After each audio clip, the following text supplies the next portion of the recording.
Hello everyone, कैसे हैं आप सब लोग। आई होप आप लोग अपने घरों पे सेफ होंगे। तो जैसे कि आप सभी को पता है, हम लोगों ने जूनियर असिस्टेंट का पहला टेस्ट कंडक्ट करवाया था 10 जनवरी को, जिसका रिजल्ट हम लोगों ने कहा था 13 तारीख को, यानी कि आज निकलेगा। वीडियो शुरू करने से पहले आपको बता दूं, जो लोग इस चैनल पे नए हैं वे चैनल को सब्सक्राइब कर सकते हैं ताकि आपको हर एक अपडेट मिलता रहे। और साथ ही साथ आज 13 तारीख है, यानी कि आप सभी को ट्रिपल एस की टीम की तरफ से हैप्पी लोहड़ी।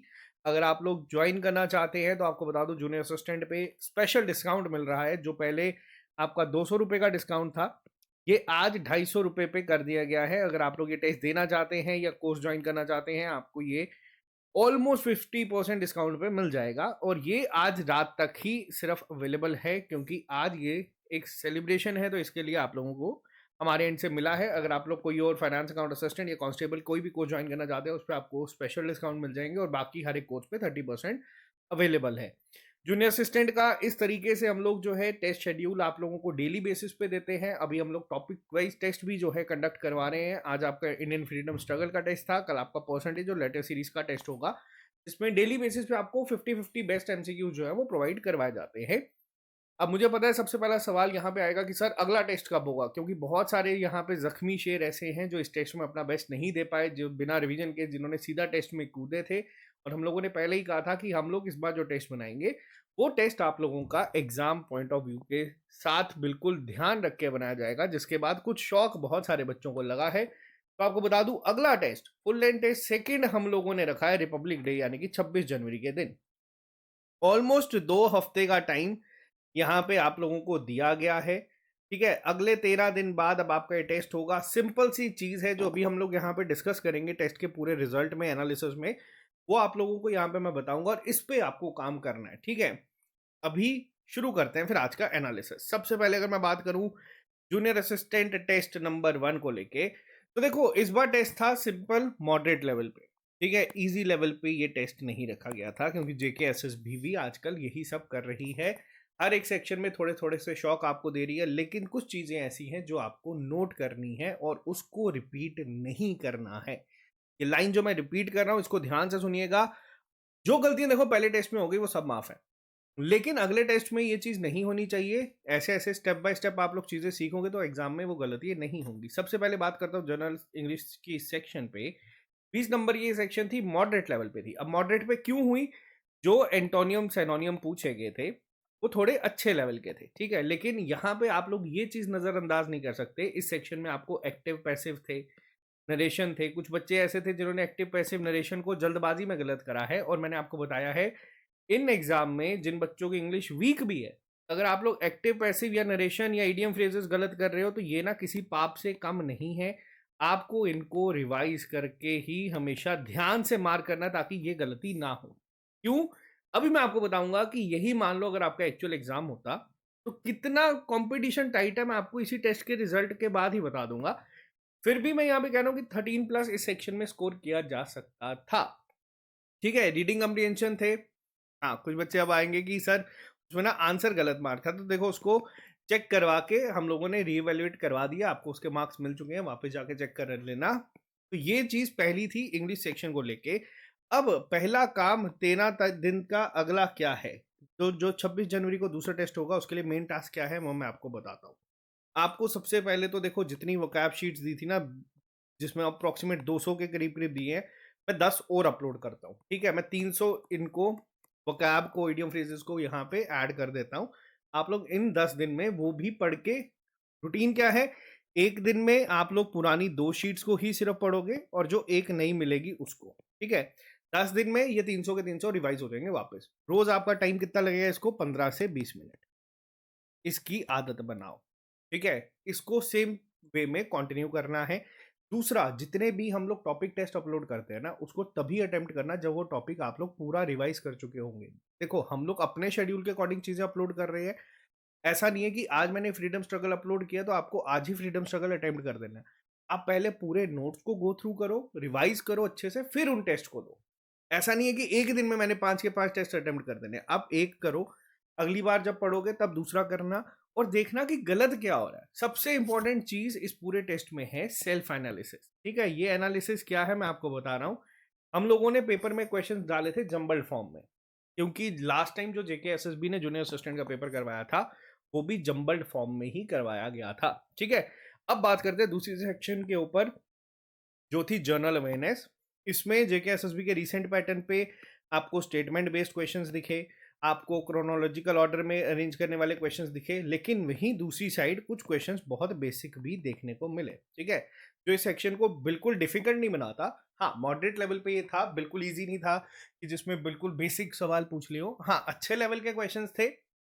अब उन अच्छे लेवल के क्वेश्चंस में कितने बच्चों ने कितने गलत करे हैं सिली मिस्टेक्स के साथ, वो आपको देखना है कि जो क्वेश्चंस यहाँ पे गलत हुए क्या वो पढ़े हुए थे, अगर पढ़े होने के बाद भी वो गलत हुए हैं तो उसके पीछे रीजन क्या है। आज का काम ये नोट कर लेना, अगले 13 दिन के लिए आपको वो सब टॉपिक्स रिवाइज करने हैं प्रायोरिटी बेसिस पे, यानी कि 14 15 16 दिन को अपने शेड्यूल करो और उसको रिवीजन मोड पे डालो। ठीक है, कितने नंबर के यहाँ पे थे, 12 तक यहाँ पे बच्चा स्कोर कर सकता था। अब बात करते हैं कंप्यूटर। कंप्यूटर का लेवल भी इस बार अच्छा था। ठीक है, कंप्यूटर का लेवल इनसे थोड़ा सा बेहतर था। अगर मैं बात करूं इंग्लिश और जनरल अवेयरनेस से भी थोड़ा सा ज़्यादा मॉडरेट वाली साइड पे था, मॉडरेट टू डिफिकल्ट आप लोग कह सकते हैं।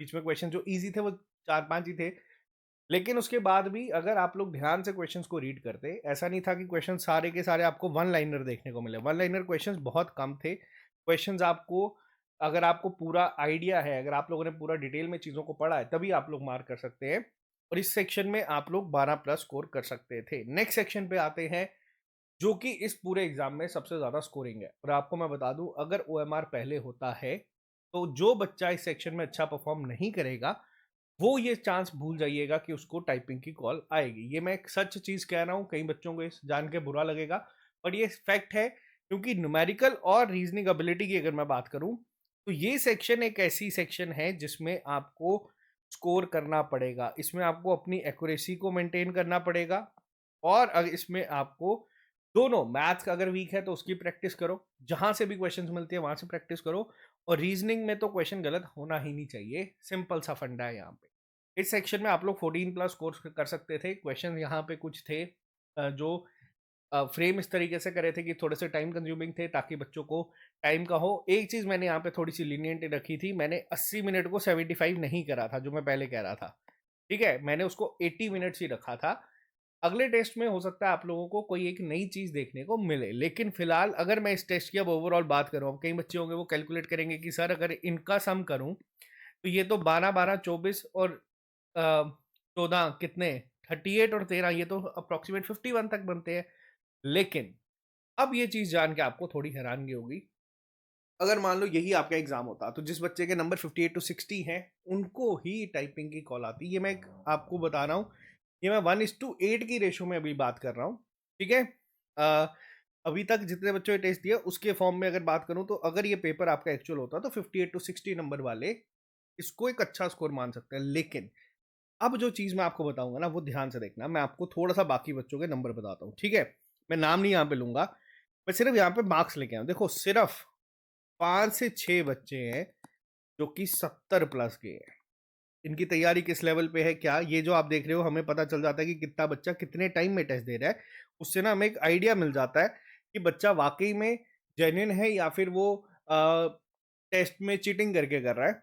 तो देखो 5 से 6 बच्चे हैं जो 70 प्लस स्कोर कर रहे हैं। अगर मैं 60 की रेंज में बात करूं, 60s की अगर मैं बात करूं तो आप लोगों को बता देता हूं, यही आप नंबर देखो। हाँ यहाँ पे आ जाओ, चलो साथियों ये देखो 60 की रेंज की अगर मैं बात करूं, ठीक है 60 टू 70 अगर मैं बात करूं तो वही नंबर जो है वो 100 प्लस एस्पिरेंट्स बन गए हैं जो 60 टू 70 स्कोर कर रहे हैं। ठीक है, और अगर मैं बात करूं 50 टू 60 की तो आप लोग गेस करो कितना बच्चा होगा। ठीक है, 50 से 60 की अगर मैं बात करूं तो अब आप लोग यहां पे ये चीज देख सकते हैं कि वही बच्चा जो 5 से 6 बच्चे 70 प्लस पे थे, 100 बच्चा तकरीबन आपका 60 से 70 में था, और फिर ये 250 बच्चा जो है वो 50 से 60 में पहुंच गया। ठीक है, अब मॉरल ऑफ द स्टोरी क्या है, ध्यान से समझ।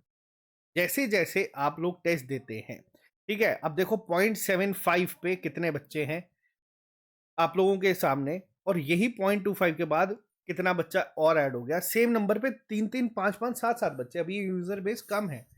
वहां जब आप लोग एग्जाम में बैठोगे ना तो जो सिली मिस्टेक्स आप लोग करते हो ना और बाद में कहते हो यार ये तो पढ़ा था पता नहीं कैसे गलत हो गया, सबसे इंपॉर्टेंट है आपको इसको अवॉइड करना है। ठीक है, अब अवॉइड कैसे करना है? आप लोगों का आंसर गलत अटेम्प्ट पे जाना ही नहीं चाहिए। आप लोगों को कोशिश ये रखनी है कि आपको एक्यूरेसी मेंटेन करनी है, क्योंकि देखो सही होगा तो 1 नंबर देगा, गलत होगा वो -0.25 भी लेके जाएगा। इस पे काम करना है। अब कट शॉट पे मैं यहाँ पे आता हूँ। देखो बच्चे आपके साथ बहुत सारे टेस्ट दे रहे हैं, सब बच्चों ने टेस्ट दिया है।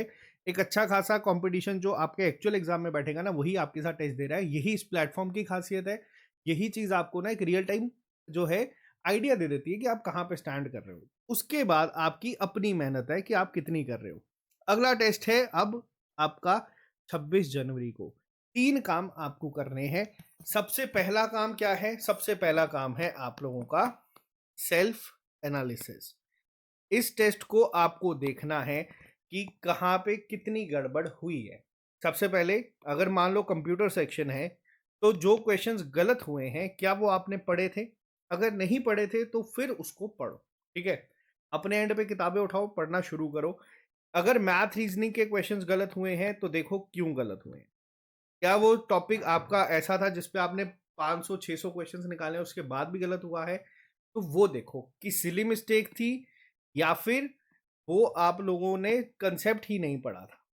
ठीक है, तो उस पे काम अब आपको करना है। पेपर में ऐसा नहीं है कि मैंने जो पढ़ाया मैं वही एज इट इज डाल दूंगा, तो आप लोग बोलोगे वाह यार मेरे तो 20 में से 20 आ रहे हैं। बच्चों ने लिए हैं 20 में से 20, लेकिन वो उनकी मेहनत की वजह से ही आए हैं, ये भी मैं आपको बता देता हूँ। और तीसरी सबसे इंपॉर्टेंट चीज, आपको अब करना है रिवीजन।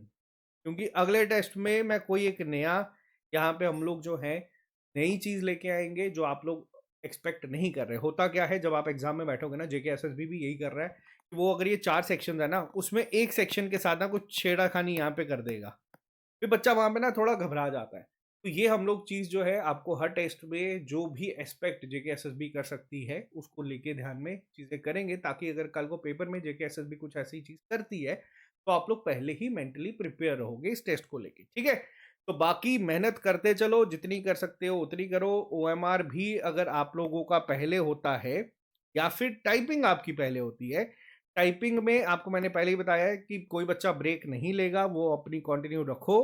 देखो फाइनेंस की तैयारी कर रहे हो, कांस्टेबल की कर रहे हो, जिस भी एग्जाम की कर रहे हो, जूनियर असिस्टेंट का एग्जाम सबसे पहले होने वाला है, तो टॉप प्रायोरिटी पे इसको रखो। ठीक है, और जो एग्जाम सीक्वेंस में आते जाएगा उसको टॉप प्रायोरिटी पे निकालते चलो, तभी जाके आपको एक फाइनल में अच्छे सिलेक्शन में नाम देखने को मिलेगा। रही बात बाकियों की, मैंने आपको बता दिया अगला टेस्ट होगा अब आप लोगों का 26 जनवरी को। जितनी भी तैयारी करनी है वापस रिवीजन मोड को ऑन करो और इसको थोड़ा सीरियस लो, क्योंकि कंपटीशन का एक आइडिया मैंने आपको यहाँ पे दे दिया है कि कितना बच्चा टेस्ट दे रहा है आपके साथ ही। एक लिस्ट में 100 बच्चों के नाम है। तो बाकी ये था हमारा पहला टेस्ट का पहला एनालिसिस। कट ऑफ मैंने आपको बता दिया और चीज़ों को सबसे इंपॉर्टेंट है, टेस्ट हम लोग देते इसलिए ताकि हम लोग अपनी गलतियों को सीख सकें। अगले टेस्ट में खुद से बेटर करने की कोशिश करना जो इस टेस्ट में करा था, और खुद के मार्क्स को देख के काम करना। अब ये नहीं शुरू करना कि ये 70 कैसे लेके आया, वो उसकी मेहनत है।